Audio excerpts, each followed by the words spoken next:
Reforçando que na semana passada a gente falou a respeito do Antigo Testamento. Então, na semana passada nós introduzimos o assunto do Antigo Testamento.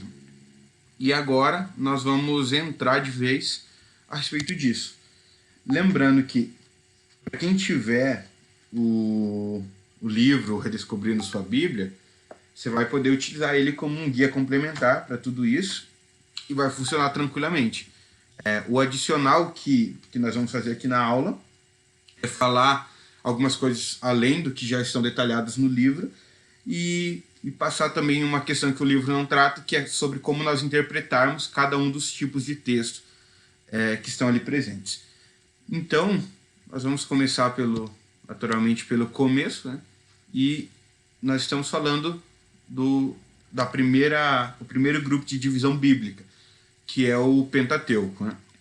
Então nós falamos sobre toda a divisão do Antigo Testamento na semana passada, e agora a gente vai começar tratando sobre o Pentateuco, que são os primeiros 5 livros, também chamados de Torá, ou chamados de lei em todo o contexto bíblico. Várias vezes vocês vão perceber que no Novo Testamento nós vamos ter Paulo falando isso, vamos ter Jesus fazendo referências, falando Moisés e os profetas, ou a lei e os profetas. Eles sempre estão falando desses 5 primeiros livros. Então, nesses 5 primeiros livros, nós temos a presença da história da criação e de toda a terra, as genealogias e o caminho até o momento da chegada desse povo hebreu na terra prometida. Agora, falando de cada um deles, vamos começar então a respeito do Gênesis. Eu quero destacar o seguinte: aqui nós vamos dar uma introdução, a datação, a autoria dos livros com bastante argumento ali. No caso do Pentateuco, todos eles foram escritos por Moisés. Então, vai se repetir, né, a questão de datação e a questão de autoria vai se repetir para os 5 livros.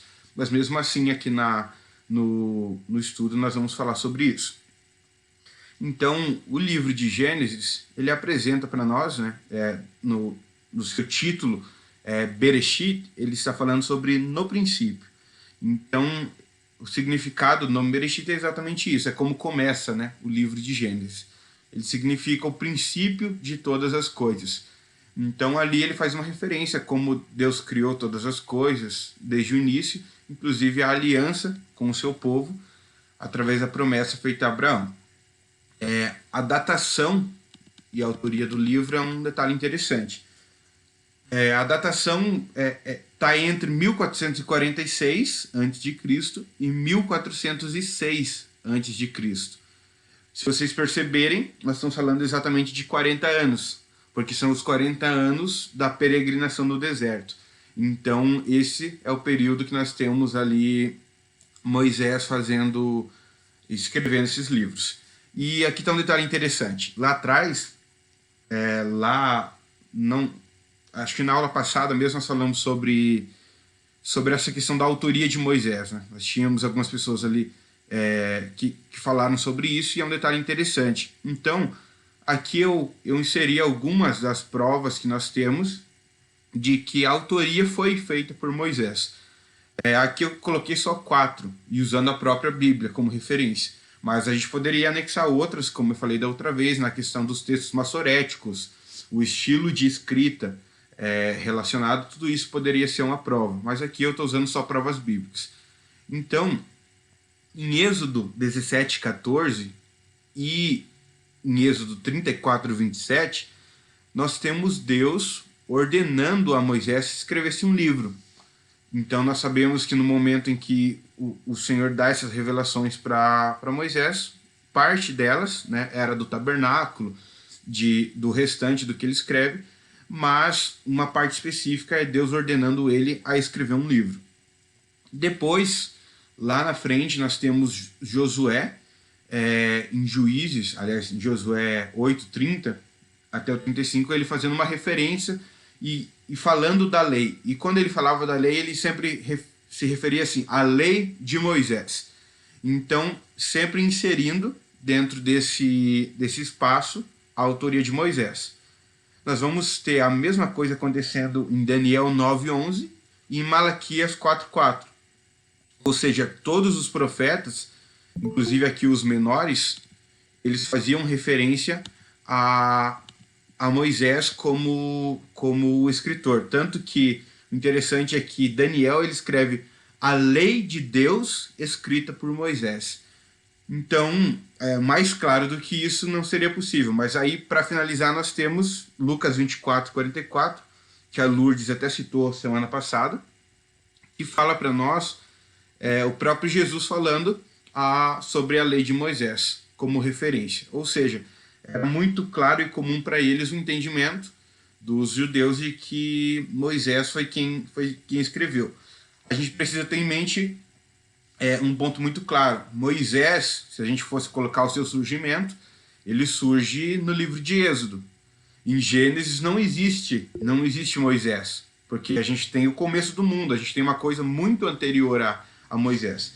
Então, naturalmente, não poderia ser só uma história que surgiu, precisava ser uma revelação de Deus para ele poder chegar ao conhecimento disso. E nós entendemos que essa revelação aconteceu ali no monte, quando Deus mandou ele escrever esse livro. Então, nós temos a autoria de todo o Pentateuco, esses 5 primeiros livros, por Moisés, e reforçando esses pontos. Nós poderíamos citar aqui mais de 15 motivos pelo qual a autoria está relacionada a Moisés, mas eu selecionei só esses 4 para a gente não pontuar tantas coisas. As divisões do livro de Gênesis... Oi, irmã Terezinha, fique tranquila, tá? Boa noite. Desculpa ter saudado antes ali. As divisões do livro de Gênesis, elas podem ser feitas em 2 ou 3 partes, né? Eu coloquei 2 aqui seguindo o que o próprio André Coelho faz, para não falar uma coisa para vocês, depois vocês lerem outra ali. Mas ele faz 2 divisões, então nós temos o capítulo 1 ao 11, a história da raça humana acontecendo. Ali nós temos o início do homem, a queda do homem, nós temos o período antediluviano, ou seja, antes do dilúvio, um pouco depois do dilúvio, e a segunda divisão que nós teríamos, a segunda parte, seria do capítulo 12 ao 50, que então nós temos a história primitiva do povo de Israel. Mas eu quero destacar aqui que normalmente a maior parte dos teólogos dividem em 3. Então, eles adicionam, eles não consideram essa segunda divisão até o capítulo 50, eles consideram do 12 ao 36. E do 37 ao 50, eles consideram uma terceira divisão, porque ali nós vamos ter um espaço falando especificamente da história de José. Então, normalmente, a história de José, ela tá num bloco separado de Gênesis por ser muito grande. Mas isso na prática não altera tanto para nós. Alguns fatos importantes do livro, no capítulo 1 nós temos naturalmente a criação dos céus e da terra, a criação do homem e da mulher, nós temos a entrada do pecado no mundo, a corrupção da raça humana, o julgamento através do dilúvio. Nós temos vários pontos importantes. Eu nem vou tocar nesses pontos aqui agora, porque vai estar escrito ali, vocês vão poder consultar isso depois. A gente não utilizar o tempo da aula especificamente nisso, tá bom?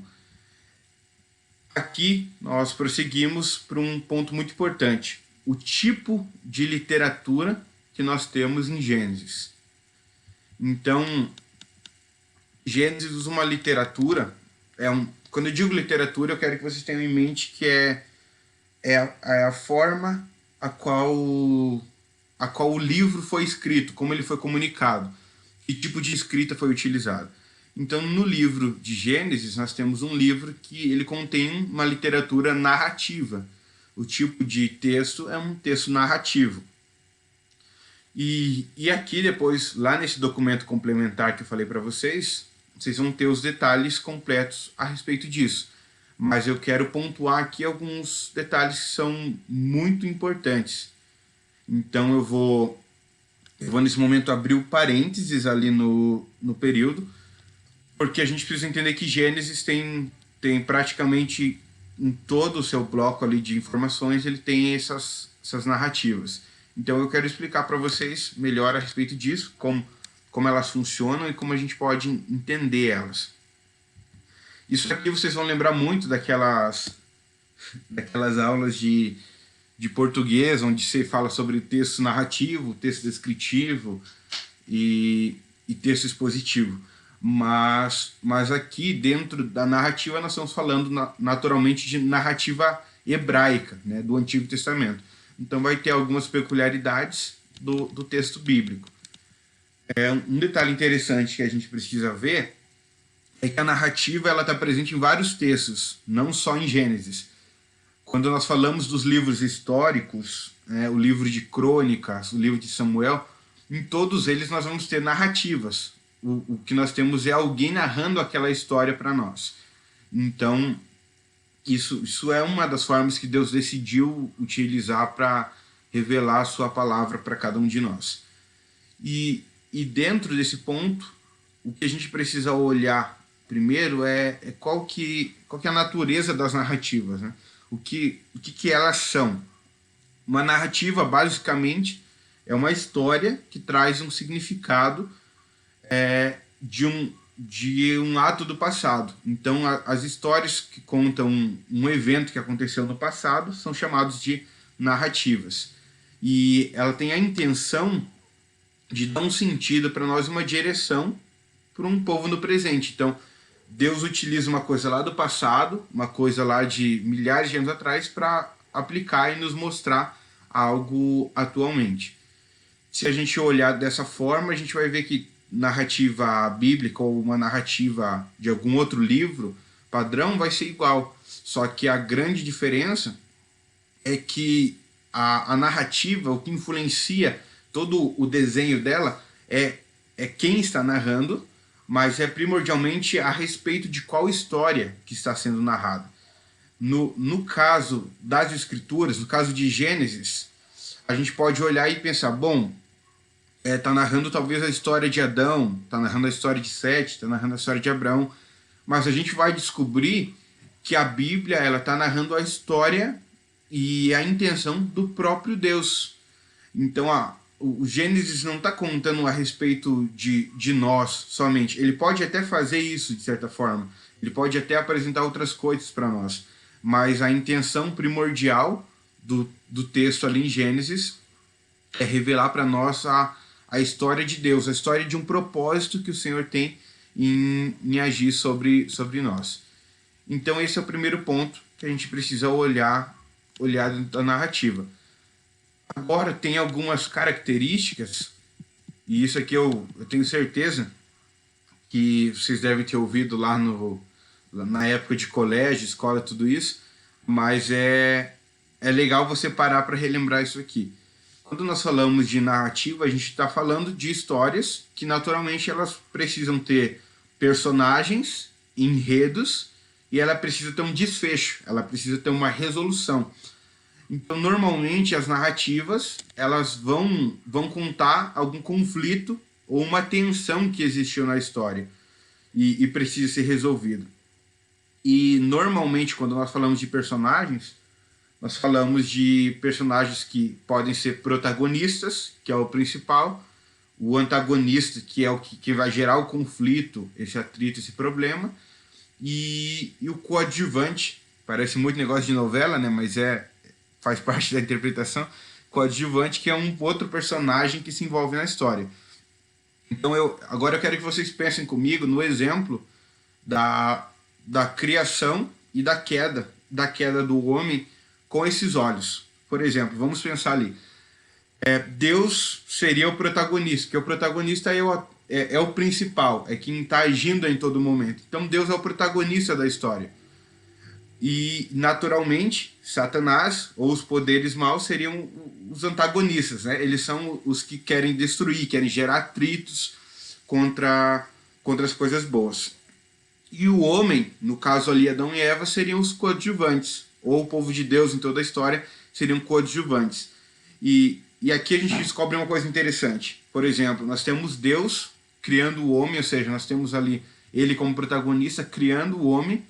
Ele faz esse homem a sua imagem de semelhança para que ele seja responsável pela terra, para que ele domine sobre os animais, sobre toda a terra e tudo mais. Só que aí vem esse antagonista, vem agora o diabo, e age sobre o homem, que é o coadjuvante, age sobre o homem e faz o homem cair no pecado de uma forma que ele se torne inimigo de Deus, porque ele buscou o seu próprio interesse, e a Escritura diz que ele se torna inimigo de Deus. E agora nós temos um conflito, nós temos uma tensão na história. Só que se você para a história por aí, naturalmente você vai perceber que falta alguma coisa. Você precisa de alguma coisa que continue a história. E aonde que vai entrar esse pedaço? É o desfecho da história, que vai ser exatamente a história da redenção. Tanto é que nós chamamos Gênesis 3 de proto-evangelho. Né? Proto no grego significa primeiro, e evangelho de evangelho mesmo, do grego. Então é primeiro evangelho. Porque ali foi a primeira vez que nós tivemos Deus falando a respeito das boas novas, de uma profecia das boas novas. Então nós tivemos o desfecho da história, que é a história da redenção. É Deus mandando o seu Filho para agir e salvar o homem em sua bondade. E Deus tem uma intenção, Deus quer resgatar o homem, restaurar a imagem da glória que ele tinha como imagem de Deus e entregar para ele um novo céu e nova terra. Então, esse é o desfecho dessa narrativa. Só que isso aqui é uma narrativa da Bíblia como um todo. Se a gente olhar para a história de Gênesis em específico, nós vamos descobrir alguns outros detalhes bem interessantes ali. Mas isso aqui é como um exemplo que eu aplico. Aqui tem um detalhe interessante, e aqui vem esses detalhes que são únicos da narrativa bíblica, tá? Isso aqui, se você observar em qualquer outra narrativa de história ou algo assim, você não vai ver algo parecido com isso. Então, as narrativas bíblicas, elas podem ser separadas em 3 níveis diferentes. E esses níveis são muito importantes a gente entender. Talvez quando eu falar dos níveis não fique muito claro, mas depois eu vou aplicar um texto em cima para facilitar ali a compreensão. O primeiro nível que nós temos da narrativa é a ação da história dentro do seu contexto natural. Ou seja, um homem agindo por si só dentro da história, cuidando da vida dele, fazendo as coisas do seu dia a dia. Um segundo nível que nós temos é as coisas que esse homem está fazendo e qual vai ser a influência do que ele está fazendo na aliança que Deus tem com o seu povo. Então, no primeiro nível, nós temos um homem que ele faz as coisas só por ele mesmo. No segundo nível, nós temos a ação do que esse homem faz afetando a história do povo de Deus, ou seja, afetando a aliança de Deus com o seu povo.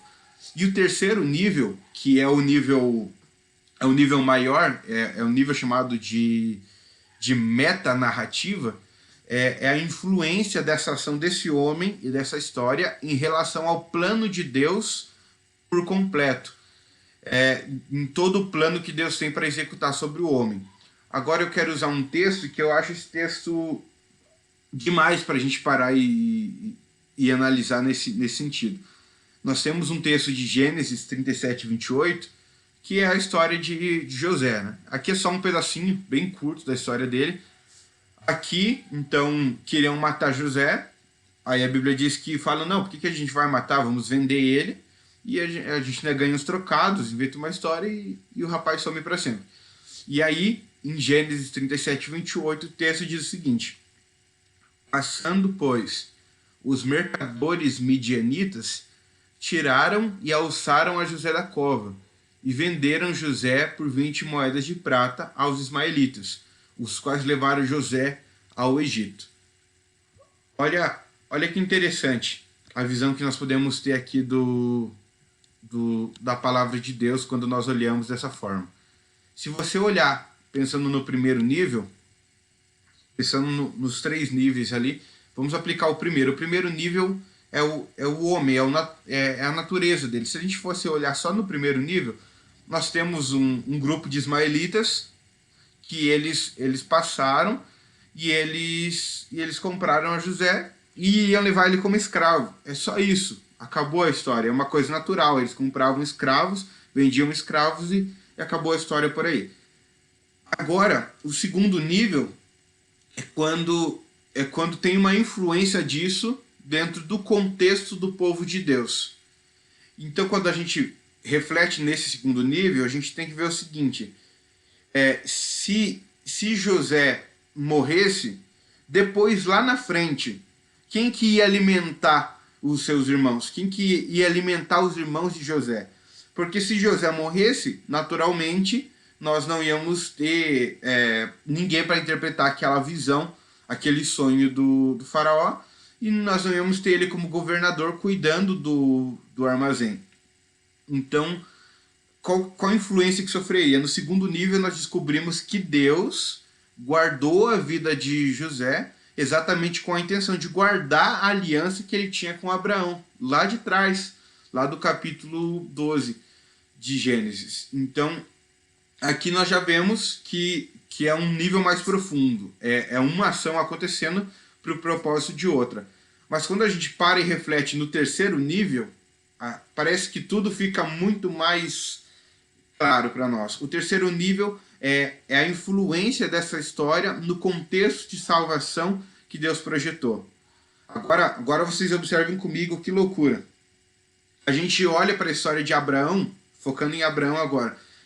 Quando a gente olha para a história de Abraão, quantas vezes eu ouvi isso, vocês já devem ter ouvido isso, de que Sarai, né, a esposa de Abraão, ela tenta ajudar Deus, e então ela fala para ter um filho, para sua escrava, né, Agar, ter um filho com Abraão. E disso nasce Ismael. Né, disso nasce Ismael. Mas olha só que interessante. E as pessoas normalmente falam a respeito disso e falam, não, porque aquilo ali foi um acidente, eles queriam ajudar Deus, não era para ser desse jeito. Se Ismael não nascesse, nós não íamos ter um povo chamado ismaelitas. Mas graças ao bom Deus que nasceu um menino chamado Ismael, ele cresceu, se tornou um grande caçador, conforme diz a Escritura. Ele cresceu, gerou outros povos, e a Bíblia diz que no meio disso aconteceu uma coisa interessante, que agora, dessa nação de Ismael, surgiu os ismaelitas, e eles passam agora, e eles compram José, porque Deus queria preservar o seu povo, porque lá na frente, centenas, milhares de anos depois, nasceria alguém chamado Jesus, vindo de uma descendência deles. Então, você olha para a história e você pensa, poxa, é coincidência, é algo que aconteceu, mas não, é o próprio Deus guardando a sua aliança com o homem, com o seu povo, e cumprindo o seu propósito global. Então, esses são os níveis que a gente tem que aprender a olhar a Escritura. E tanto é que quando Jesus fala que a Escritura testifica dele, Jesus não está falando, por exemplo, de o fato dos ismaelitas só comprarem José está testificando de mim. Não é isso.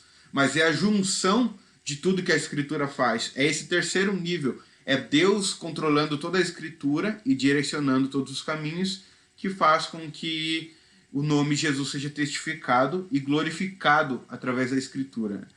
E eu acredito muito que isso muda a nossa visão da Bíblia, da Escritura e tudo mais. E nós temos um outro ponto interessante, e aqui são algumas precauções que nós precisamos ter quando nós estamos interpretando textos narrativos. Aqui é outro lugar que a gente poderia colocar umas 10 coisas, porque acontece muita coisa de interpretação equivocada, principalmente de texto narrativo. Mas eu selecionei 3 que, para mim, em específico, eu acho que são os principais que acontecem. O primeiro deles é o seguinte, o que nós chamamos de alegorização, né? É você tornar os textos alegóricos.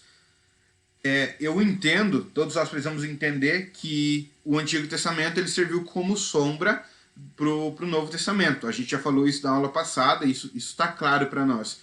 Mas isso não significa que todos os textos do Antigo Testamento eles são alegóricos ou que eles não têm valor literal. Por um exemplo, eu convivi com pessoas que interpretavam o texto do momento em que Abraão fala para o seu mordomo, né, Eliezer, ele ir até o poço e achar a esposa para Isaac, e a Bíblia diz que então ele entrega joias para Rebeca e tudo mais. Pessoas que pegaram esse texto e interpretavam que ali era Jesus, na verdade arrumando uma noiva para o seu filho, na verdade Deus, a pessoa do Pai, arrumando uma noiva para o seu filho Jesus, e depois vem o Espírito Santo como Eliezer, entregando as joias, que seriam os dons, ali para aquela moça Rebeca, que seria símbolo da igreja. Só que qual que é o problema? Aí você torna alegórico isso. Só que aí lá na frente, depois a gente descobre que Rebeca manda um dos seus filhos mentir. Como que eu interpreto isso? Porque o que acontece muito é as pessoas alegorizarem um pedaço que interessa a elas. Mas se você alegoriza você precisa transformar tudo aquilo no mesmo sentido de texto.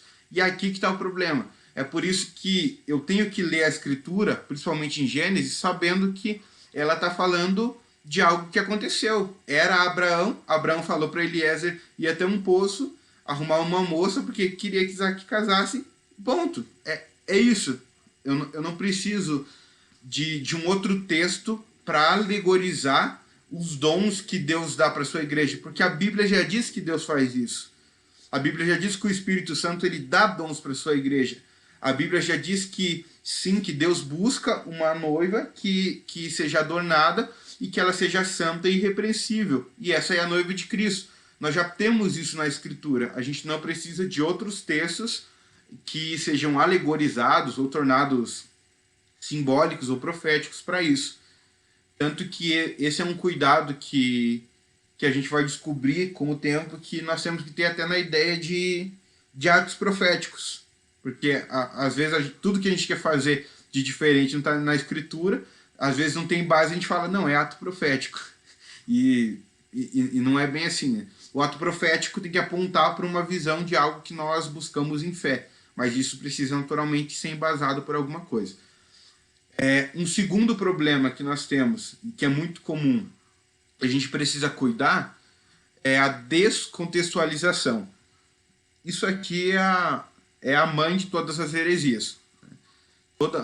Quase todas as heresias, praticamente, elas nascem de alguém tirar o contexto de um texto. Então, você tentar ler um texto e não respeitar as partes que vêm antes dele e as partes que vêm depois, é um erro gramatical, é um erro de interpretação muito grande, porque você não vai conseguir chegar no mesmo sentido do que o texto está falando.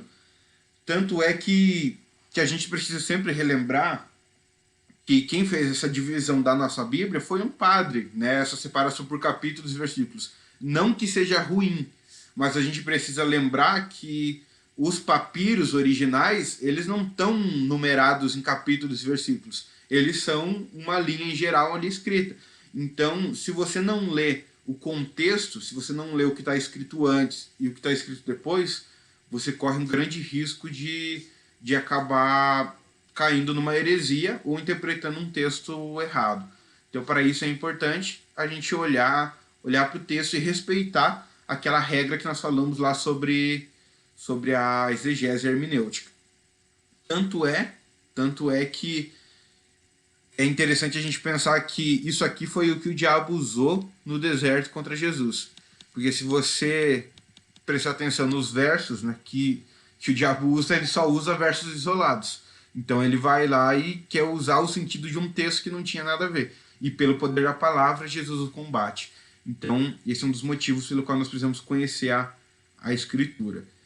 E o terceiro erro que é comum de acontecer, então a gente precisa cuidar, é a moralização. Isso aqui é um detalhe interessante. Nós falamos na semana passada sobre os textos descritivos e os textos normativos, e parte desse problema está nisso. Por exemplo, nós temos uma quantidade enorme de texto que fala sobre não só Abraão, mas várias outras pessoas que nós temos que mostram casos de poligamia, casos de politeísmo, ter vários deuses. Nós temos casos de narrativas que mostram idolatrias, tantas coisas que são contrárias à palavra de Deus. E aqui está um ponto. Quando a gente vê acontecer isso no texto, não é sinal de que Deus está aprovando aquilo.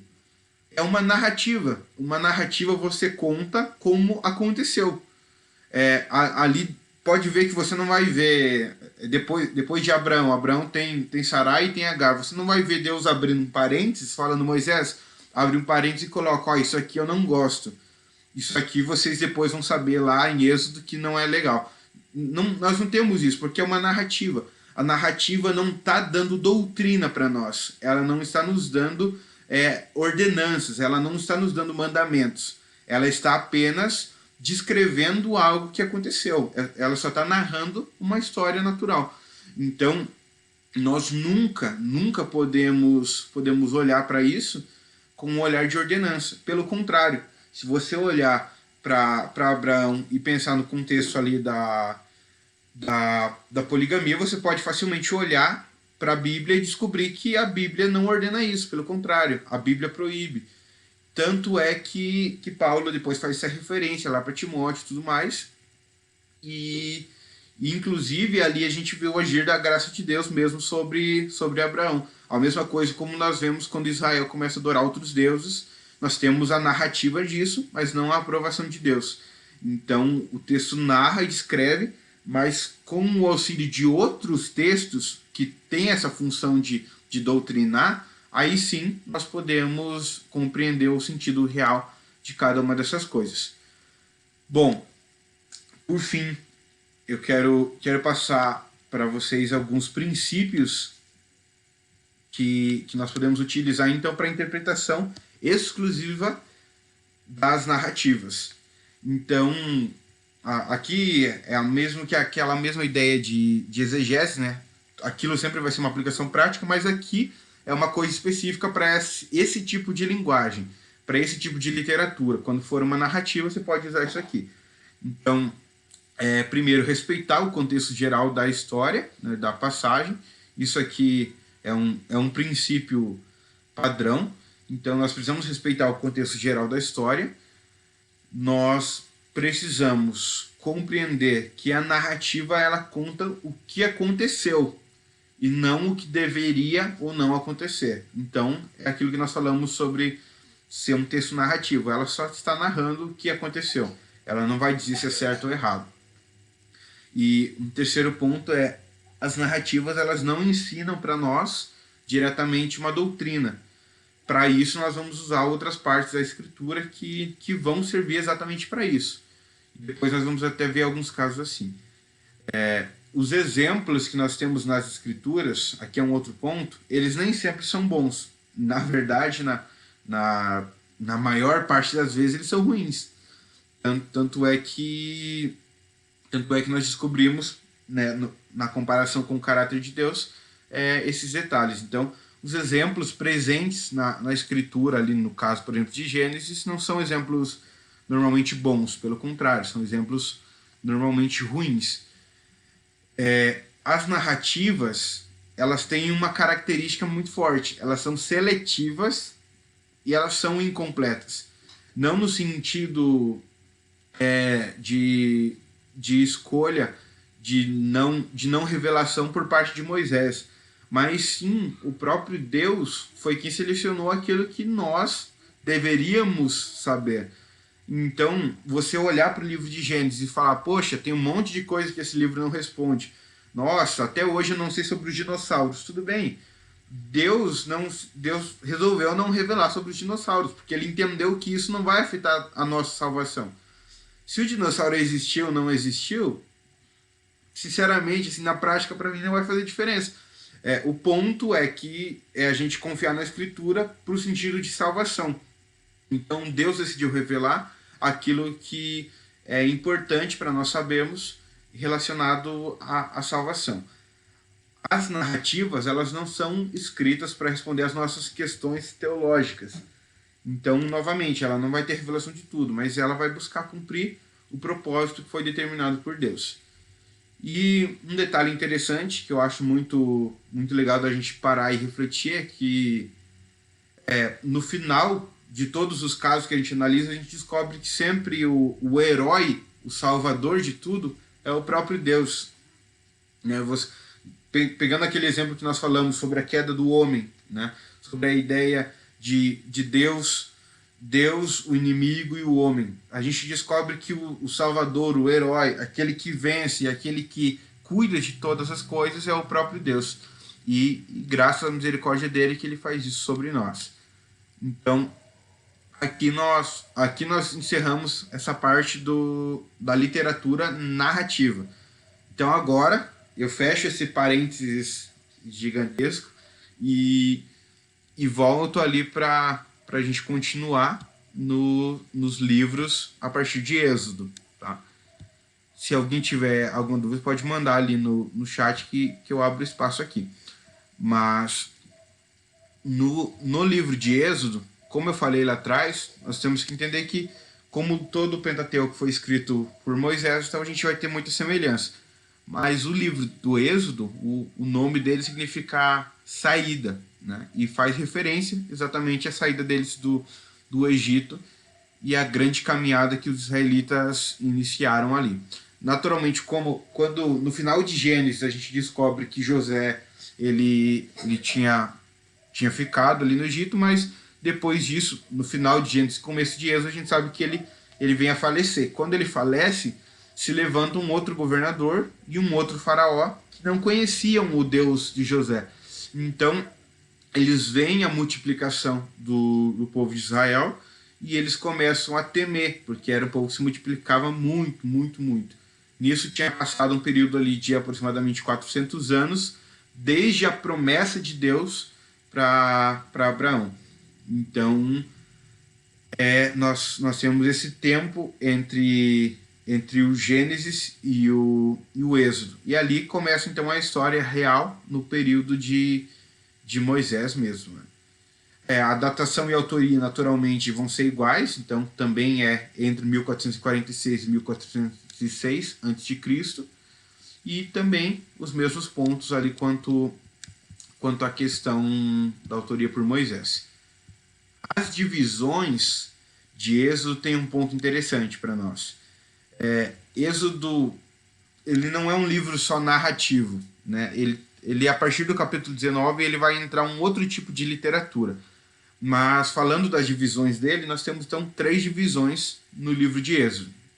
É possível você considerar outras divisões também, mas eu vou considerar essas aqui para facilitar o nosso entendimento. Então, do capítulo 1 ao 5, nós temos o período da escravidão do povo e a chamada do Redentor. Então, eles estão gemendo, eles estão clamando ali para que alguém os salve. E dos 6 ao 19 a gente descobre que então vem essa redenção e começa todo esse propósito de libertação, e caminhada e peregrinação pelo deserto. No capítulo 20 ao 40 nós temos a terceira divisão, onde vai entrar então a revelação de Deus para o seu povo. Nessa revelação, nós vamos ter a revelação não só dos textos, né, não só dos livros, das escrituras, mas nós temos aqui outras revelações. Parte das revelações que estão ali juntas é exatamente em relação a mais de 600 leis que a Bíblia mostra que os israelitas tinham. Deixa eu só ver o que o André mandou. O livro de Gênesis. Não, André. Na verdade, assim, o livro de Gênesis, a narrativa dele ultrapassa isso. Se a gente considera todas as cronologias ali, ultrapassa isso. Na verdade, biblicamente, a gente entende que a criação da Terra é bem distante do período que a ciência diz. Então, para nós, toda a questão ali da genealogia de Gênesis, ela não ultrapassaria mais de 10 mil anos, como a ciência diz. Então, o livro de Gênesis, os 400 anos que eu digo, é o encerramento do livro de Gênesis e o começo de Êxodo. Tá? Então, se você pegar o começo de Êxodo, você vai ver que ele diz que por 400 anos depois, Deus agora recobra a sua promessa e agora Deus volta para salvar o povo de Israel que estava como escravo. Então esses 400 anos, eles são o período entre Gênesis e Êxodo. Não necessariamente de escrita, né, mas de história mesmo. De escrita a gente tem que entender que Moisés recebeu a revelação de Deus no deserto mesmo, entre outras coisas ali. E, bom, sobre o Êxodo, a partir do capítulo 20, então, a gente tem a revelação também das leis de Deus. Né? E esse ponto das leis é um ponto muito importante para nós, porque hoje, com sinceridade, falando a grosso modo, eu tenho quase que certeza que se a maior parte dos cristãos que eu conheço, eles forem abordados por um adventista que olhe para eles e diga o seguinte: olha, vocês precisam guardar o sábado. Né, tem textos muito fortes, né, onde diz que aquele que não guarda o sábado ele vai ser condenado e coisas parecidas com isso. E eu tenho a plena certeza que a maior parte dos cristãos que eu conheço hoje, e não são poucos, eles, diante disso, eles não sabem o que responder. Muito provavelmente eles vão sair dali pensando que vão ser condenados. Então, aqui vai entrar um espaço muito interessante para nós entendermos o que a Bíblia nos diz a respeito da lei. Deixa eu só completar a parte dos fatos importantes. E tem um detalhe interessante aqui nos fatos de Êxodo. Né? Então nós temos dentro deles, a gente tem as celebrações, o comissionamento de Moisés, através da sarça ardente, né? A nova revelação de Deus no tetragrama, seria o Yahvé. Por mais que, né, os testemunhos de Jeová falam que é Jeová, nós falamos que é Javé, mas no final das contas quase ninguém sabe, porque ele não é pronunciado. Então nós só sabemos que ele significa como eu sou o que sou, mas o tetragrama da revelação de Deus não é claro. Na verdade, ninguém sabe pronunciar da forma correta. Então, nós temos a revelação de Deus ali por esse nome, nós temos as pragas do Egito, celebração da Páscoa, e vários outros ali. Essa parte eu vou deixar para vocês conferirem aqui depois. E agora tem esse ponto, o tipo de literatura. Tanto Êxodo quanto Levítico, Números e Deuteronômio, eles vão ter parte de literatura que nós vamos chamar de lei. Então eles vão ter parte, sim, de narrativa, que nós falamos, mas grande parte eles vão ter dessa narrativa chamada lei, desse tipo de literatura. E aqui tem um ponto importante para nós. Como que a gente interpreta esses casos de leis, né? Por exemplo, se a gente olhar para Levítico, você vai ter um grande problema, porque Levítico ali ele vai ter uma série, né? Na verdade, ali a gente só tem as escritas, mas Israel ainda tinha os costumes orais, e no conjunto de tudo ultrapassava 1.200 leis. Tanto é que não tinha na Bíblia, né? Nunca teve na Bíblia, mas Israel tinha o costume, os rabinos tinham o costume de trancar. Jesus até fez uma ironia com isso, porque eles falavam o seguinte, que você só podia andar no sábado até 1.000 passos. E Jesus faz uma ironia com isso, tanto que quando Jesus faz aquela referência e fala: se o teu inimigo te chamar para andar 1.000, caminha 2, Jesus estava quebrando o paradigma deles. Jesus estava sendo irônico naquele momento, mas era uma referência a isso, porque eles tinham muita lei oral, onde surgia essas grandes questões. Mas dentro da lei escrita, do que está na Bíblia, a gente teria mais de 613 leis, incluindo ali leis que tratam a respeito de casamento, leis que tratam a respeito do divórcio e comunação, leis que tratam sobre se você vê que caiu uma laranja dentro do terreno do seu vizinho, se você construiu uma casa e o alçapão da tua casa está pegando o terreno do vizinho, que você estaria cometendo um crime. Então nós temos muitas leis, e inclusive, né, a dívida que você pagaria se o teu boi ficasse solto e daí ele furasse a barriga de alguém ali. Então, nós temos leis de todos esses tipos. E aqui tem um ponto interessante para a gente. Nós precisamos compreender alguns detalhes, né? Por um exemplo, Israel acabou de sair do Egito. Então, como eu falei, a diferença entre Gênesis e Êxodo são 400 anos e 400 anos que Israel está no Egito. 400 anos é tempo suficiente para você adquirir todos os costumes pagãos que uma nação tem. Então, naturalmente, eles saem do Egito sendo politeístas. Tanto que não dá alguns dias eles estão lá fazendo um bezerro de ouro, conforme a Bíblia diz. Então, infelizmente, era muito natural para Israel essa questão. Eles estavam tão cheios de costumes pagãos que para eles olhar para o sol e adorá-lo como Deus Sol ou como Deus Ra, que era chamado no Egito, e outras coisas assim, era uma coisa comum para eles. Então, eles precisam agora ser libertos, né, de todas essas coisas que eles tinham aprendido. E agora, Deus começa a liberar uma série de leis para eles, mostrando para Israel que eles deveriam honrar a aliança de Deus, e esses mandamentos, essas leis, seriam a marca dessa aliança. Seriam a marca de como eles são um povo diferente dos outros povos. Os outros povos não estão nem aí, eles adoram vários deuses.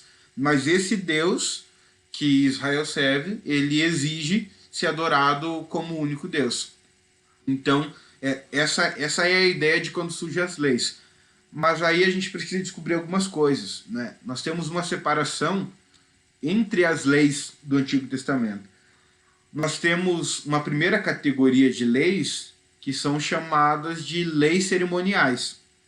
Essas leis, elas são normalmente chamadas de... Se você abrir Levítico, nos momentos em que você vê escrito assim, e esse será estatuto perpétuo, e isso o Senhor te dá por estatuto. Essa palavra estatuto, no original, né, hebraico, significa costume da nação. Então, lei cerimonial era um costume da nação, e isso sempre estava ligado aos sacrifícios e aos trabalhos que tinham dentro do tabernáculo e do templo. Então, tudo que falava sobre sacrifício entrava na cerimônia religiosa, então era chamado de lei cerimonial.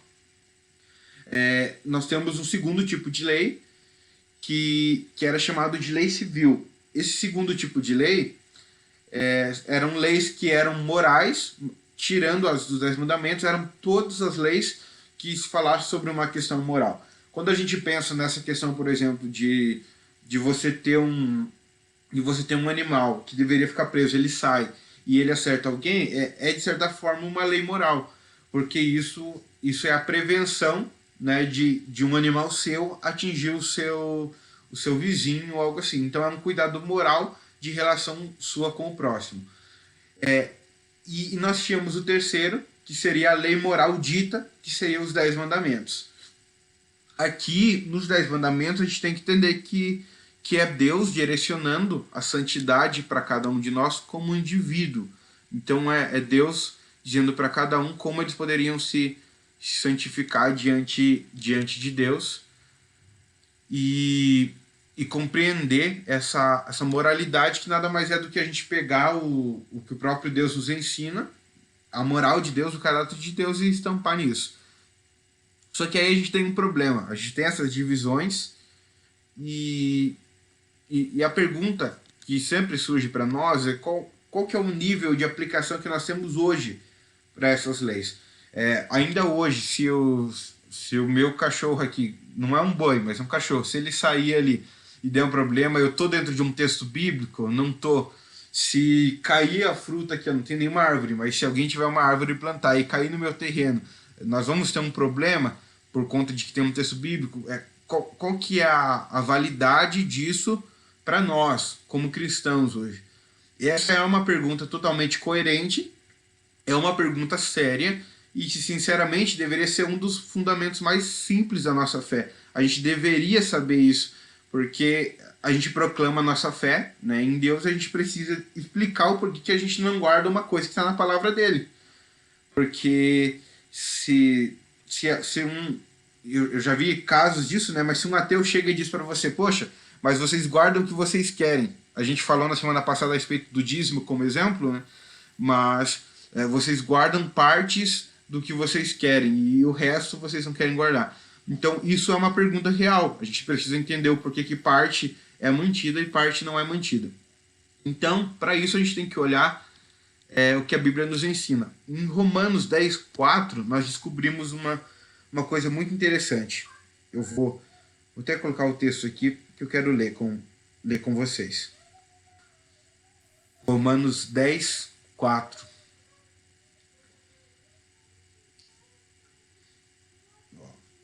Romanos 10:4.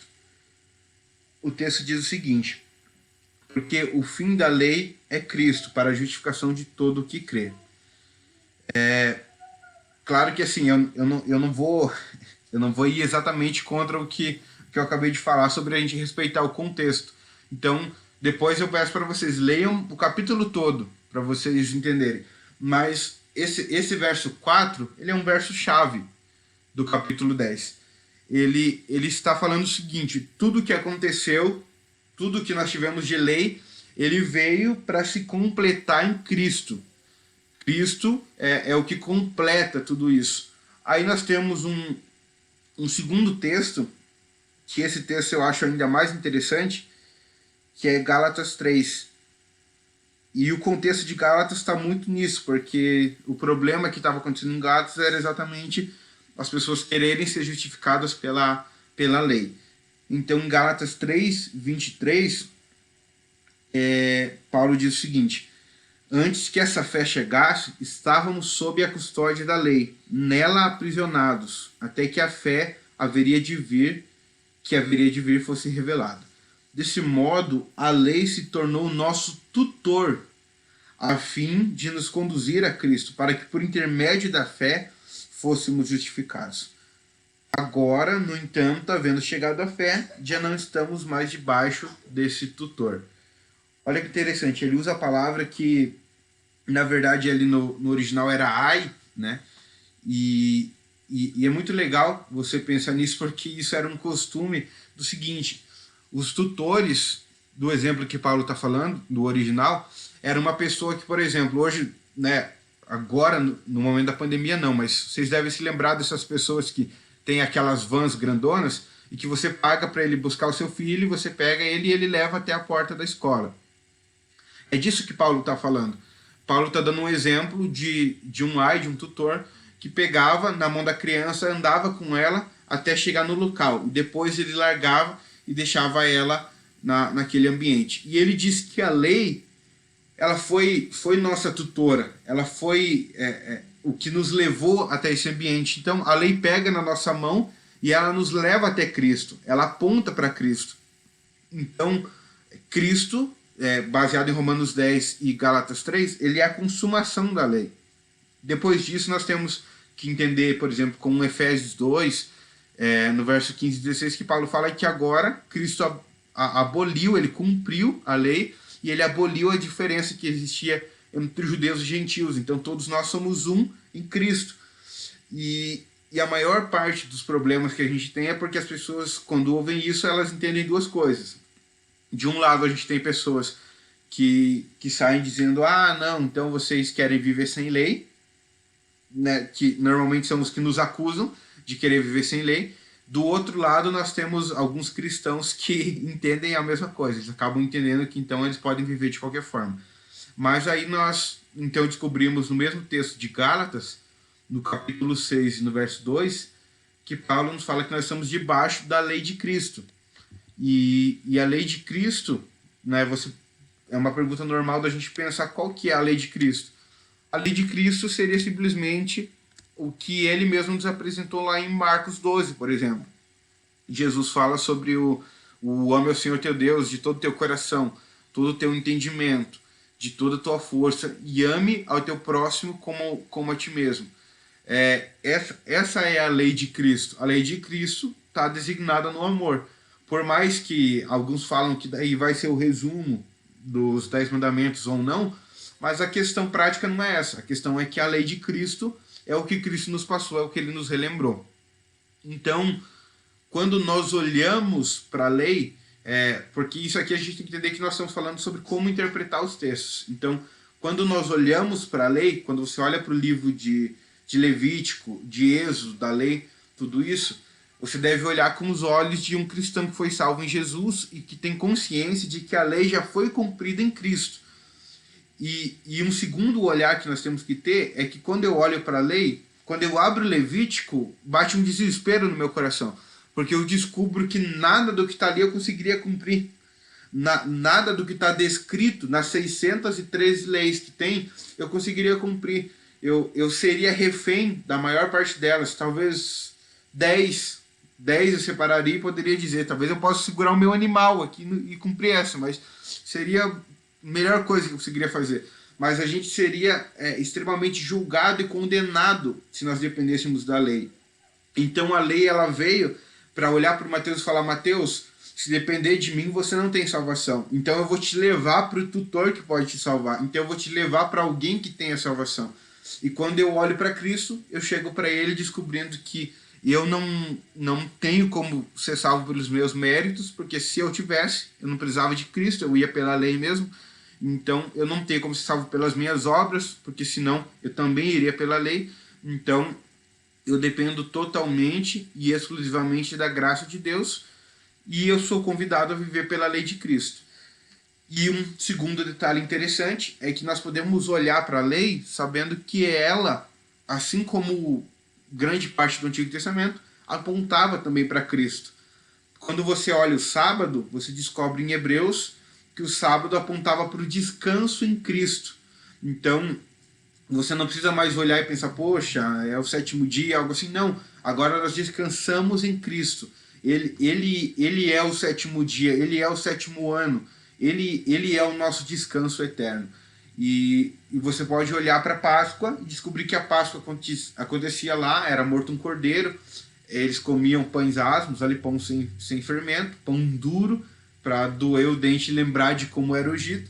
E da mesma forma, quando nós olhamos para Cristo, a gente descobre que a Páscoa era um símbolo da morte dele, que nós celebramos a ceia, assim como eles celebravam a Páscoa, porque a nossa ceia é a lembrança da morte de Cristo e de que ele nos arrancou do Egito, que era o mundo.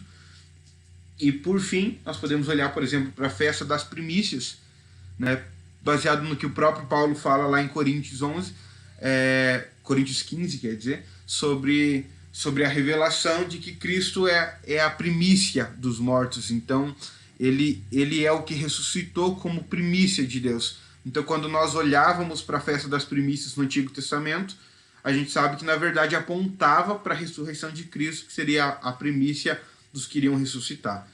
Então, nós podemos olhar para toda a lei e lembrar que ela, sim, ela é a palavra de Deus, ela foi inspirada por Deus, e ela não deixou de ser palavra de Deus, ela continua sendo.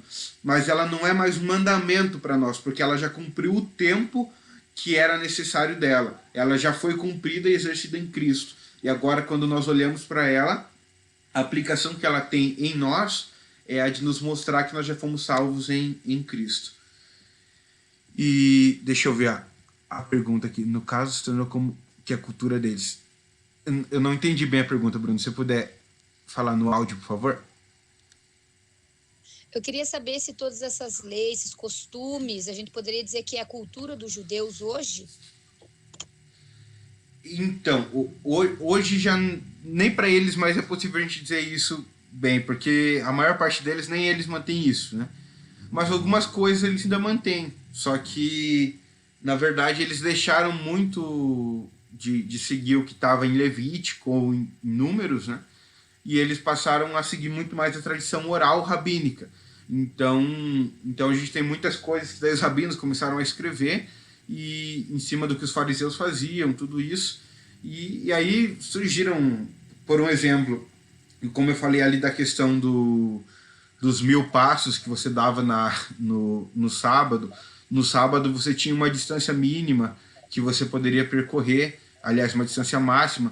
Tudo isso eram regras que não estavam na Bíblia, já era cultura deles sendo estabelecida como se eles quisessem controlar o povo ou algo assim. Então hoje nós não vemos nem como cultura deles, porque eles, a maior parte disso eles já não seguem também. Mas a gente consegue ver alguns traços da lei hoje, se a gente vê a cultura deles, consegue enxergar alguma coisa. Consegue, isso consegue.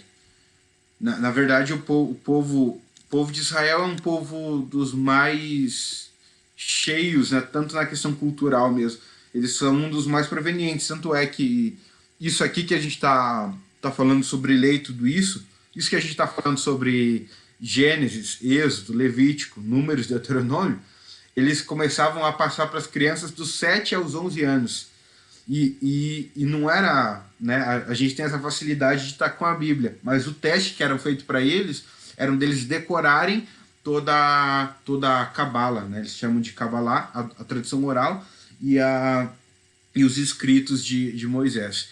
Então eles tinham essa função que hoje os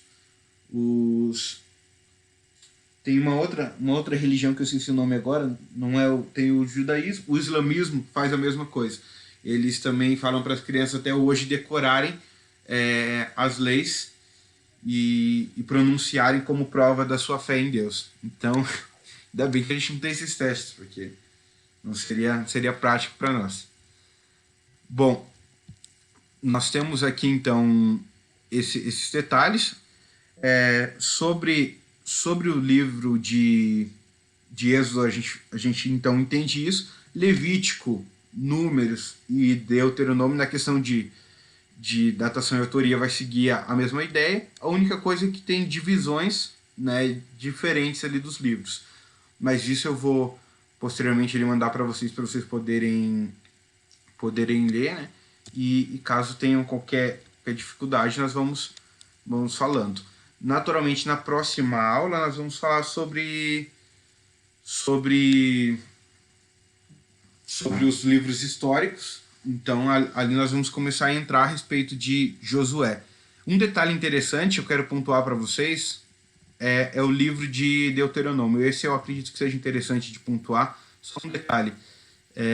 O livro de Deuteronômio significa, no hebraico, repetição da lei. Porque se você lê Deuteronômio, ele vai repetir todos os discursos que ele já tinha falado antes.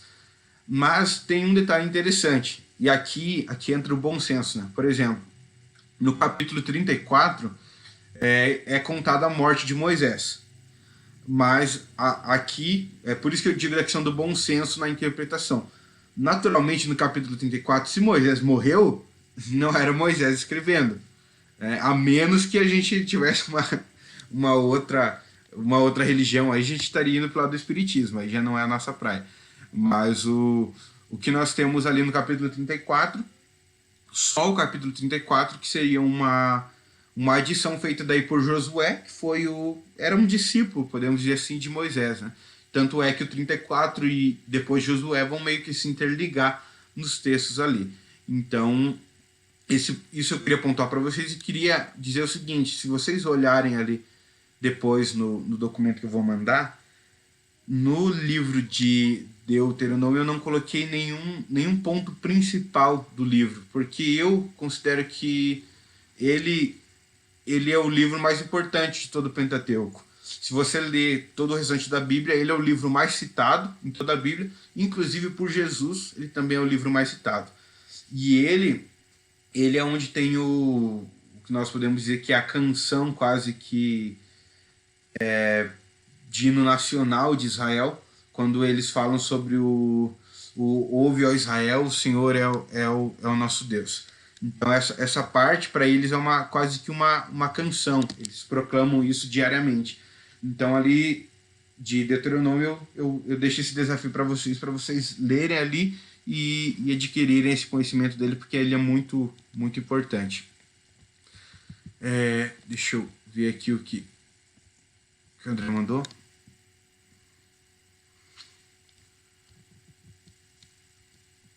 Então, André, a questão de Apocalipse 1:10, a gente teria que voltar, por exemplo, lá na questão da exegese. Porque se a gente lê Apocalipse 1:10, para nós que já temos a visão de que o domingo passou a ser guardado pelos cristãos, depois de um tempo, para nós vamos entender que é o domingo. Mas para quem defende o sábado, como a gente não tem nenhuma referência do dia em específico, e para eles entendem que o sábado continuava sendo ainda chamado dia do Senhor, normalmente a gente não, esse texto acaba não sendo o mais ideal de ser usado, porque a gente cai num problema. A gente cai num problema, porque nós temos dois lados do cristianismo. Um lado que diz o seguinte: olha, não é mais o sábado, é o domingo. Né? Nós temos um lado do cristianismo que diz isso. Só que aí, digamos que na prática, com o restante da Bíblia, você trocar os 6 por meia dúzia. Entende? Porque você está caindo no mesmo problema. Então, dentro do que nós entendemos do que a Bíblia já diz sobre a lei e tudo mais, na verdade, não tem mais o sábado, mas não tem um domingo. Na verdade, todos os dias são dias do Senhor. Todos os dias são dias para a gente celebrar Ele e entregar adoração. Eu até estava falando para Paula, né? Ela não está aqui hoje, mas tinha falado para Paula a respeito as pessoas falam do dízimo, e é aquilo que eu falei, as pessoas olham para nós às vezes e pensam: poxa, eles estão falando isso porque eles não querem guardar, eles estão falando isso porque eles não querem dar. Não é isso. É porque, para mim, a lei de Cristo, ela é mais pesada do que a lei de Moisés, entende? Porque a lei de Moisés, ela pedia um dia. Cristo vem e agora ele é Senhor de todos os meus dias. Então todos os meus dias são ofertados para ele, não é mais só um dia. Aí baseado na lei, ali na tradição por Malaquias, era 10%. Agora Cristo vem e ele diz que ele é Senhor de tudo que é meu. Paulo vai lá e fala que ele não existe mais, não existe Paulo, só existe Cristo em Paulo. Então ele não tem nada. Ele é um cara que está fazendo não tem nada. Tudo que ele tem é Cristo. Então, para mim, a lei de Cristo ela é mais pesada que a lei de Moisés, nesse sentido, né?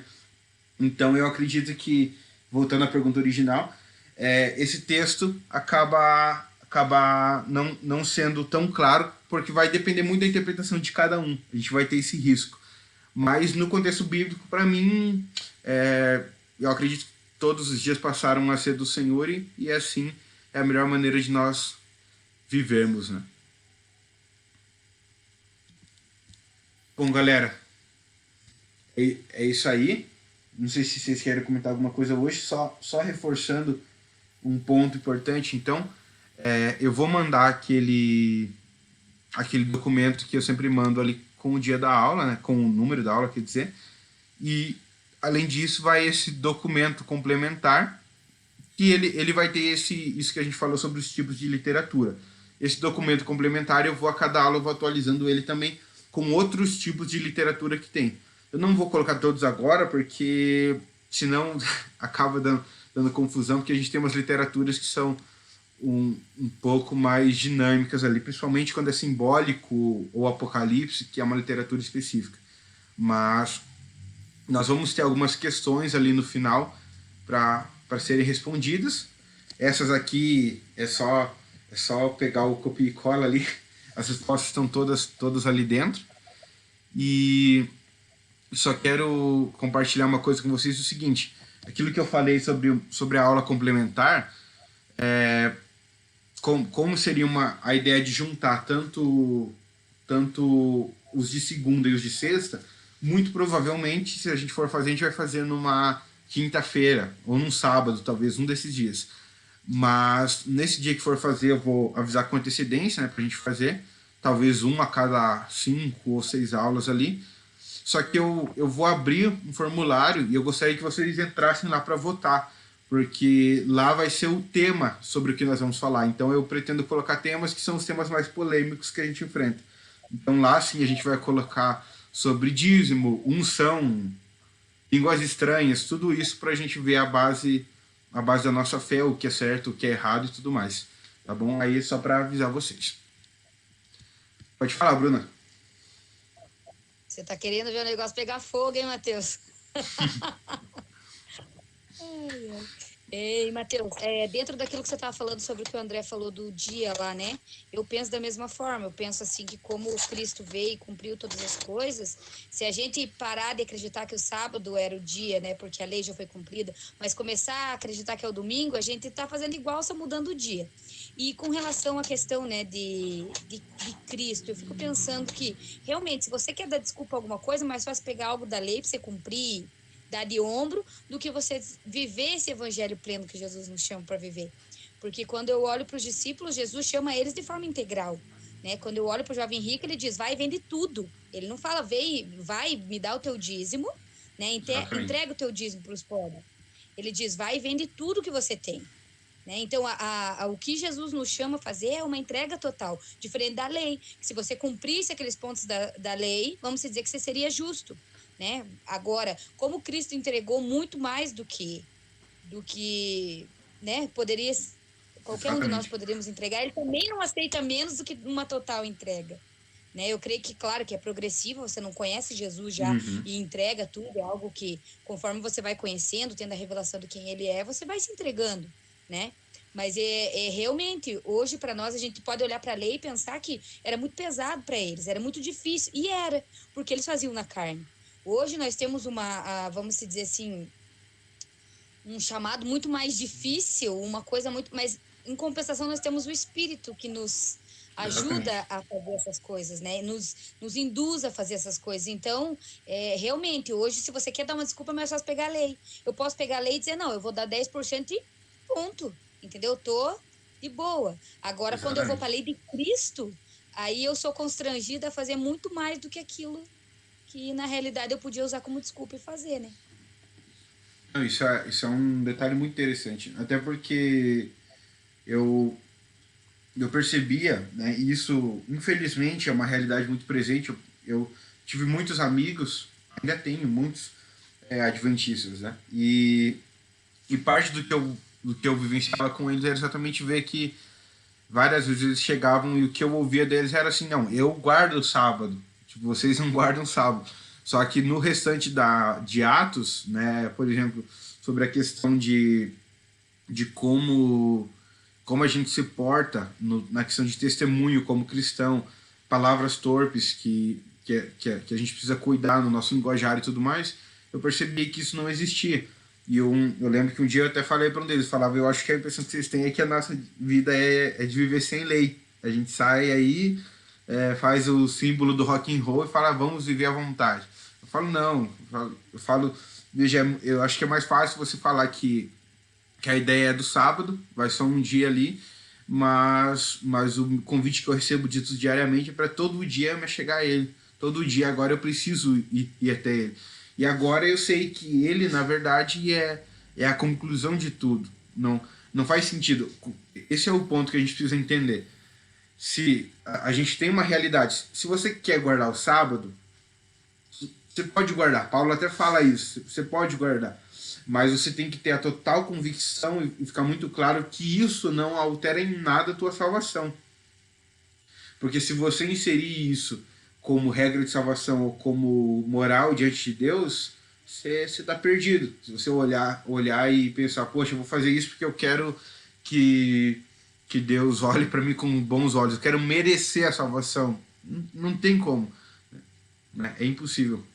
Ô, Mateusão, e que nem no caso de uma pessoa adventista, eles guardam o sábado. Lá onde Jesus curou em um sábado, onde já era proibido lá atrás pelas leis, o Jesus não poderia curar no sábado. Você já chegou alguma vez a argumentar algo com alguém adventista relacionado a isso? E eles tiveram alguma resposta para te dar dentro do que Jesus curou em um sábado? Então, infelizmente, sendo bem sério para você, às vezes que eu argumentei, eram pessoas que elas não respondiam. Elas não... Então, Morria o é isso assunto, que eu tô te entendeu? falando. Uhum. Morria o assunto. Entendi. Eu até gostaria, de certa forma, de ter essa experiência, mas às vezes que eu falei com amigos meus ou até com outras pessoas, assim, era sempre meio que Porque desconversado eu, apenas o eu assunto. uma vez tive uma experiência e que nem você falou, a pessoa conversou, nada a lugar nenhum e saiu pela tangente e acabou não me posicionando qual era o parecer deles mesmo em relação ao sábado, né? Sendo que Jesus quebrou todo esse paradigma que já tinha desde aquela época, né? De leis, que é uma lei ao sábado, né? Por isso que eu te pergunto se você já tinha tido uma experiência nesse caso. Desculpa, André e Matheus, mas adventista é assim mesmo, porque o patrão do Silvio era adventista, era pastor da adventista. Também sempre fugia das perguntas. Então... Sábado. Até porque, para ele não podia trabalhar no sábado. Mas, em compensação, os funcionários deviam trabalhar no sábado. Ele não falava assim, vamos lá, né? Que hoje é sábado vocês não podem trabalhar. Não, ele tinha que trabalhar no sábado também. Legal. Ô, Matheus, eu tive uma experiência, tive duas. Uma foi bem chata, Eu cheguei na casa de uma amiga minha e tinha o pessoal lá dando um estudo bíblico para eles, sabe? E eu cheguei, fiquei brincando com o nenê dela, falei, não vou me intrometer, até porque eu olhei e falei, pô, eu não posso chegar aqui e colocar minha opinião, eu não vim evangelizar eles. Como que eu vou chegar aqui metendo os pés e dizendo pros caras que os caras estão errados? Não posso, eu achei que não devia falar nada. Fiquei quieta na minha. De repente, o marido da minha amiga me olhou e falou bem assim, Bruna, e vocês que são batistas, o que vocês pensam de guardar o sábado? Daí eu me obriguei a falar, né? Eu falei assim, olha, eu não vejo problema nenhum em guardar o sábado. Eu falei, a Bíblia diz que aquele que guarda para o Senhor. Eu até falei errado na época, mas o sentido é esse, né, Matheus? Aquele que guarda para o Senhor, aquele que não guarda, né? Cada um sabe o que faz. Se faz para o Senhor, glória a Deus. Aquele que come carne, come para o Senhor. Aquele que não come, come para o Senhor. E daí eu estava falando de carne, também todas essas coisas. Eu falei assim, olha, eu acho que não tem problema nenhum dentro daquilo que você falou. Mas entendendo que eu não posso julgar quem não faz. Eu falei, o problema não é você guardar ou deixar de guardar. O problema é você julgar quem não faz. Eu falei, o problema de algumas instituições é que elas acham que só elas vão ser salvas. E é aí que está o problema, entendeu? É julgar o que não faz. Eu falei, e Jesus foi perseguido por... Uma das coisas que Jesus foi perseguido foi por causa do sábado. E daí eu sei que tal. E só que eu cheguei, eles tinham parado de falar e me fizeram a pergunta. E depois a minha amiga falou, Bruna, eles acharam que você estava escutando atrás da porta, porque eles falaram justamente isso, que era só eles que iam ser salvos. E que tinha que guardar, né? E outra vez aqui na frente da minha casa também, mas olha, dessa vez eu tava mais. E eu, assim, todos os textos, Deus me trazia à mente com relação ao que Paulo falou. Porque Paulo foi um dos que mais bateu em cima dessa questão do sábado. Até porque ele entendia do que ele estava falando, né? Então, assim, ele falava uma coisa, eu falei, cara, mas não existe. Jesus falou que purificou todas as coisas, né? Que não é o que entra pela boca, porque ele estava falando da carne, daí. Não é o que entra, mas é o que sai da boca. E foi, mas ele tinha, assim, umas coisas nada a ver. Tipo, umas palavras que não tinha, entendeu? Não tem como uma palavra você anular todas as 100 palavras que Paulo falou, que Jesus falou. Sei que no final eu vi que não ia dar em nada, entendeu? Eu olhei para ele e falei, vamos fazer o seguinte, vamos orar, né? Eu falei, aquele que tiver errado, Deus vai convencer, eu falei. Eu não acho que eu tô certo em tudo e você pode estar errado, então vamos orar. Aquele que tiver errado, Deus vai convencer. Eu orei, nunca mais vi o cara. Então, assim, é complicado, né? Então, mas se você ler lá do que Paulo fala muito sobre essa questão da lei, né? Não, tirou uma alma do caminho, Bruna. Tirei. É que ele tem pegado o caminho certo, não ter desviado de vez, né? Exatamente. Não falou qual o caminho, né? Sabe uma coisa que eu acho importante da gente sempre frisar, né? É que, assim, eu acredito plenamente, né, na graça de Deus agindo sobre todos. E como a graça ela não compete com mérito, porque na verdade é o mérito de Cristo que vem sobre nós, e é o nosso pecado que vai sobre ele, então eu tenho plena convicção de que tem pessoas que estão em várias outras religiões e essas pessoas serão alcançadas por Deus com graça e salvação. Eu não tenho dúvida disso. E é como eu falei, eu não tenho problema nenhum com quem quer guardar o sábado. Como eu falei, eu tenho muitos amigos assim. O único problema é a tua confiança na lei. E isso não é palpável. Isso a gente não pode aceitar. Paulo dá um exemplo também em Romanos, né, falando tanto sobre a carne como, de certa forma, da guarda do sábado. Ele fala pela lei da consciência, né, do judeu. Ele fala se você... É até engraçado, né? Eu sempre achava engraçado o exemplo que ele dá. Você está tem um judeu ali, um judeu ortodoxo, fiel às ideias ali do teu lado.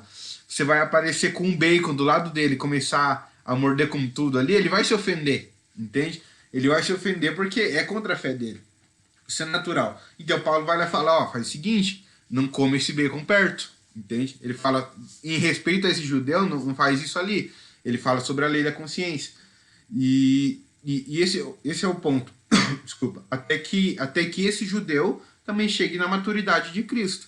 Então, por mais que tenha essas diferenças, o Senhor, né, salva no meio dos lugares mais extremos, a terra onde a gente não alcança, ele alcança.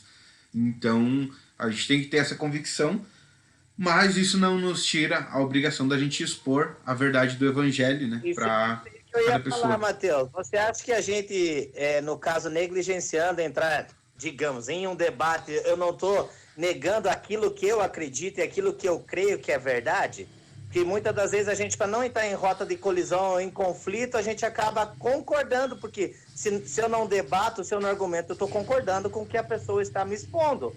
E muitas das vezes a gente, para não ter esse tipo de conflito, eu acabo negando aquilo que eu acredito. Não, exatamente. A gente tem... eu sempre digo assim, que tem formas de você falar, né? Um problema que a gente tem é que a gente tem muitas pessoas que vão nos representar, eu digo na prática, representar a nossa fé, e representam mal, porque as pessoas não representam com amor no coração, entende? Você não pode só chegar e falar, cara, o negócio é o seguinte, você confiando na lei, vai pro inferno, te vira aí, muda o teu lado e pronto. Não é isso, né? É exatamente o contrário, é falar, olha, a Bíblia nos ensina que Cristo ele já pagou o preço por nós, não pode existir uma dependência nossa. Não pode existir um lado nosso que queira tentar merecer isso, porque não é possível. O exemplo que eu dei na mensagem de ontem, quando eu falo sobre João 3,16, era verdade. Era um dos textos que eu evitava pregar, por mais irônico que seja, porque é a base da Bíblia, mas eu evitava pregar porque eu falava, esse amor é muito louco. Porque ele vai lá e me constrange e ele me faz entender que eu não tenho como ser salvo por mim mesmo. Eu dependo da graça de Deus agir sobre mim. E esse é o ponto.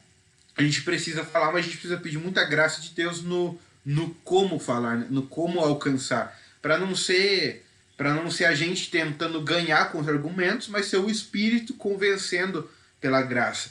Então, senão nós nos igualamos em ignorância, na verdade, né? Ambos os lados, né? Na prática, a gente vai virar um fariseu do outro lado, entende? A gente vai tentar ser eles do outro lado. Então, não funciona, né? A gente só vai entrar em debate, aí não funciona. Uma coisa que eu acredito que é importante, eu tenho um amigo meu que ele... Uma vez ele estava falando isso para um colega dele, acho que era até tio dele, e esse é um ponto que eu acho importante. Eu acho que a gente sempre tem que ter a certeza do evangelho que nós cremos, né? Mas a gente tem que estar a postos a escutar o outro e justificar a nossa fé. A gente tem que saber que a nossa fé, ela suporta críticas. A Bíblia, ela suporta dúvidas. Então, se você vir com dúvida, a Bíblia responde, ela não tem problema com isso. Quem tem, às vezes, somos nós, mas ela não tem. Porque uma vez ele estava falando para esse tio dele, e quando ele começou a falar do sábado, era um adventista, quando ele começou a falar do sábado, ele saiu, esse tio dele saiu quase que gritando na rua, colocando a mão na orelha e falando, eu não quero ouvir, eu não quero ouvir, eu não quero ouvir. Eu quero continuar acreditando no que eu aprendi. Aqui a gente tem um problema, entende? Aqui a gente tem um problema. Só que esse é o ponto. A gente tem um problema, é um problema sério, que você tapar o ouvido e falar, eu não quero ouvir uma coisa que muda a sua vida e que vem e que te traz salvação, é um perigo. Mas a pergunta é, qualquer outro argumento dele faria diferença se o cara faz isso? Não. Então o que nos resta é pedir, orar, né, para que a graça de Deus ilumine a mente de uma pessoa assim. Né? É o que nos resta. Então as ferramentas que a gente tem são essas. Né? A gente tenta, meio que o que Paulo faz quando ele está em Atenas, tem os filósofos, ele usa sabedoria, vai lá e debate com os caras. Quando é alguém simples, ele só vai lá e faz uma oração. Né? Até tem um texto engraçado que a Igreja Católica uma vez usou e aplicou errado, que deu um grande problema. Porque Paulo vai lá e diz que ele se fez de louco para os loucos, né? Se fez de grego para os gregos e tudo mais. E existia um período que a Igreja Católica mandou alguns padres tentarem aproximar mais os os cristãos da Igreja Católica, e alguns padres usaram isso com a bebida, meio que vão me fazer de alcoólatra para alcançar os alcoólatras. E o que aconteceu é que a cidade ficou cheia de padres bêbados na época. No final de contas, eles não conseguiram alcançar ninguém, os bêbados que alcançaram eles. Então, é um grande problema. Fica tranquilo, André, tá? A gente já vai no encerramento aqui também. Então, pessoal, acredito que é isso. A gente já se prolongou. Não sei se alguém quer comentar alguma outra coisa aí. Roseli, a irmã Terezinha, a Raquel, Lourdes. Só quero ouvir. Só tô aprendendo, Amém. É gostoso. Amém. Os outros aí não fiquem tímidos, fiquem à vontade, irmã. Pode falar. Tô tranquila, vou ficar só ouvindo também. Tô só aprendendo. Então, pessoal, reforçando com vocês, eu vou selecionar esses temas e a intenção, novamente repetindo isso, a intenção nunca, jamais vai ser da gente querer entender que a gente sabe mais de alguém, né? Mais do que alguém. Por exemplo, quando a gente chega nessa maturidade em Cristo, que Ele é o cumprimento da lei, não é que nós saibamos mais do que os que guardam o sábado. Na verdade, eu acredito que é a pura iluminação do Espírito Santo que veio e agiu sobre nós, né? É a graça dele agindo. Então, a nossa intenção em cada um desses estudos e dessas aulas complementares, que naturalmente vai ser para quem quiser participar ali também, vai ser da gente crescer mais na graça e no conhecimento de Deus e entender, né, o que a Bíblia nos ensina a respeito de cada uma dessas coisas. Eu achei engraçado que na semana passada, na segunda, a gente continuou aqui falando sobre dízimo, e na sexta-feira eu olhei e pensei, falei, não, poxa, acho que na sexta não vai acontecer nada. Na sexta-feira a gente finalizou falando sobre as várias unções que existem distribuídas no mundo. E aí foi bem legal. Aí surgiu essa ideia de fazer a aula complementar. Na verdade, não é uma aula complementar, é um bate-papo nosso, porque é uma coisa em conjunto, não vai ser uma aula mesmo, um bate-papo em conjunto, para a gente chegar à conclusão do que a Bíblia nos ensina a respeito desse tema específico. Por isso, né, a intenção de abrir essa votação. Inclusive, se alguém tiver a indicação de um tema que querer que coloque lá, pode indicar também e eu adiciono lá pra gente colocar. Tá bom, galera? Já que vocês não querem mais conversar comigo, então vamos lá. Brincando. Muito obrigado, pessoal. Quero reforçar que é muito importante a presença de vocês aqui, porque é assim que a gente consegue desenvolver o reino de Deus. Eu acredito que o Senhor está preparando cada um de nós para sermos instrumentos no reino dele. Eu sempre digo que conhecimento que não é usado é um conhecimento morto. E conhecimento morto não salva vidas, não alcança ninguém com o evangelho. Então tudo isso que a gente está aprendendo aqui é para a gente usar no reino. É para a gente servir a Deus com uma maior excelência. Então, vamos agradecer ao Senhor por esse momento e muito obrigado pela presença de vocês. E eu aguardo aí vocês me encaminhando as lições que tiverem ou o que precisarem e tiverem de dúvidas, a gente ir conversando juntos, tá bom? Vamos orar ao Senhor nesse momento. Jesus, nós te damos graças, Pai. Obrigado por tua misericórdia e graça, obrigado por tua presença, Pai, excelentíssima e grande. Obrigado, Jesus, porque eu sinto que a graça do Senhor se manifesta sobre nós através disso, que o Senhor abre nosso entendimento e a nossa cognição. Muito obrigado por nos permitir conhecer quem o Senhor é e o que a sua palavra nos ensina. Que isso fique gravado, Pai, em nossos corações e que o teu nome continue sendo glorificado através de cada um desses atos. Nós te pedimos isso pelo poder do nome de Jesus. Amém. Amém, pessoal? Amém. Amém. Fiquem com Deus, seu Pai. Amém. Também. Boa noite. Fiquem com Deus. Boa noite. Deus abençoe. Tchau, pessoal. Fiquem com Deus.